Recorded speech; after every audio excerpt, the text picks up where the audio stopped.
আজকে কালিয়াকৈর থানায় কেন আসছেন?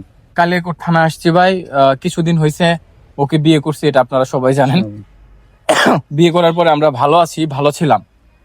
তো ওর অতীত বিষয়টা, আগে প্রাক্তন স্বামী ছিল এটাও জানি না বিয়ে করছি। তো নারায়ণগঞ্জের একটা মেয়ে এবং ওই মেয়ের অধীনে কয়েকটা ছেলে আছে এবং আর কয়েকটা প্রস্টিটিউট মেয়ে আছে যারা ঢাকাতে অনৈতিক কাজ করে বেড়াচ্ছে। তো ওনারা বিভিন্নভাবে হুমকি দিচ্ছে যে পর্ণ ভিডিও, পর্ণ ছবি পাবলিশ করবে, এআই দিয়ে হোক, যেভাবেই হোক করে সেটা পাবলিকের সামনে দেখাবে। এখন সে আমার সাথে সংসার করতেছে। এই মেয়েটা, যেটা সত্যি কথা, আমি ওর কোনো ত্রুটি দেখিনি আমার সংসারে আসার পর।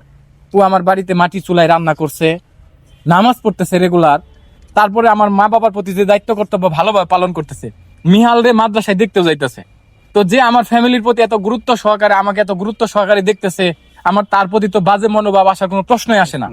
যারা এই বাজে মনোভাব তৈরি করতেছেন যে তাকে আমি ডিভোর্স দিয়ে দেবো কিংবা তার সাথে আমার ছাড়াছাড়ি হইব, এটা সম্পূর্ণরূপে ভুল। আমার এখানে আসার আজকে কারণ হচ্ছে আমি তাদেরকে 4 জনকে আসামি করে এই থানায় অলরেডি একটা অভিযোগ দায়ের করছি এবং এই অভিযোগ তদন্তের জন্য অলরেডি একজনকে দায়িত্ব দেওয়া হয়েছে। এরপর আমি এটা নিয়ে আপনার সাইবার ট্রাইব্যুনাল, যেটা, কারণ ওর ব্যাপারে যে ছবিগুলো পোস্ট করেছে ওই নারায়ণগঞ্জের যে মেয়ের তত্ত্বাবধানে যে করেছেন, এটা ওনার নাম হচ্ছে ওনার নামটাও আনতে চাচ্ছি না, কিন্তু যেহেতু উনি পোস্ট করেছেন, উনি অলরেডি, আপনারা জানেন যে ওনার ব্যাপারে আমি কোনো কথা বলি নাই, কোনো ওয়ার্ড ইউজ করি নাই, কারণ আল্লাহর রহমতে আমার অনলাইন প্ল্যাটফর্ম থেকে যা আসে আমি 10টা ফ্যামিলি চালাইতে পারবো। তো ওনার নাম নেওয়ার তো আমার কোনো প্রয়োজন পড়ে না। আমার নাম নেওয়ার প্রয়োজন পড়ে, কিন্তু ওনার ভিউজ কমে যায় দেখে আমার ছেলের নাম নাই, আমার মায়ের নাম নাই, আমার নাম উল্লেখ করে। আবার আমি বিয়ে করছি, আমি সুখে আছি, আমার বউটারও ছাড় দিতেছে না। উনি চাচ্ছে আমি যেন ওনাকে ডিভোর্স দিয়ে দিই, ওনার সাথে যেন আমার ছাড়াছাড়ি হয়।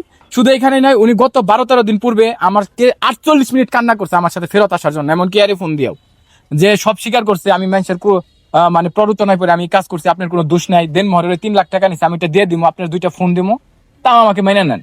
তো আমি কিন্তু ওনারে মেনে নেই। ফাইনালি উনি ট্রাই করতেছে আমার আর ওনার সংসার যেন নষ্ট হয়ে যায়।